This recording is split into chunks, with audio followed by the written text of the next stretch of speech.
সম্প্রতি একজন নেতা বলেছেন, মোল্লারা অন্য মানুষের ঘরে খেয়ে অন্যের ঘরে থেকে আবার 500 টাকা হাদিয়া পেলে নাকি ফতোয়া পরিবর্তন হয়ে যায়।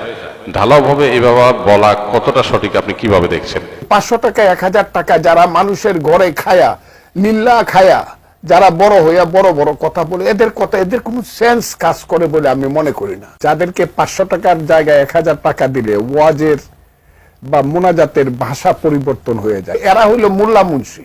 মোল্লাতন্ত্র কিন্তু ইসলাম নয়। কাজে এই বাংলাদেশে মোল্লাতন্ত্র হয়েছে আর ধর্মের নামে ব্যবসা শুরু হয়েছে। দেখেন, প্রথম কথা হলো, হুজুররা অনেকেই মানুষের দান খয়রাত হাদিয়া তোহফা এগুলো দিয়ে চলে। দান খয়রাত এদেশে কেউ জোর করে আদায় করে না, এটা খুশি হয়ে মানুষ দেয়। হুজুরের একবেলা খাওয়াইলো বা 3 বেলা খাওয়াইলো, হাদিয়া দিল, তোহফা দিল, এগুলো কি হুজুররা চাঁদাবাজি করে আদায় করে? কিন্তু যেসব নেতারা এই কথাগুলো বলে, ওনারা তো মানুষের কাছ থেকে চাঁদাবাজি করে টাকা নেয়।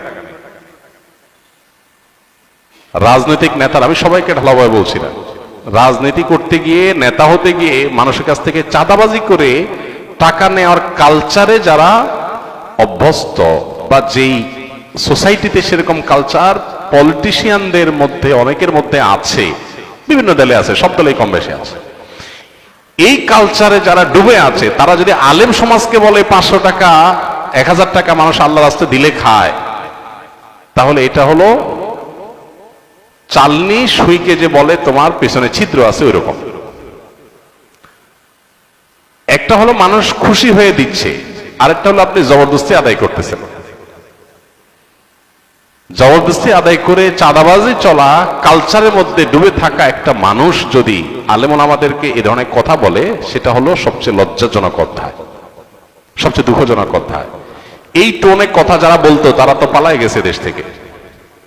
একসময় যারা এই টোনে কথা বলতো তারা এখন পলাতক। যেই মৌলভী সাহেবদেরকে নিয়ে কথাগুলো বলতো, এরা কিন্তু দেশেই আছে।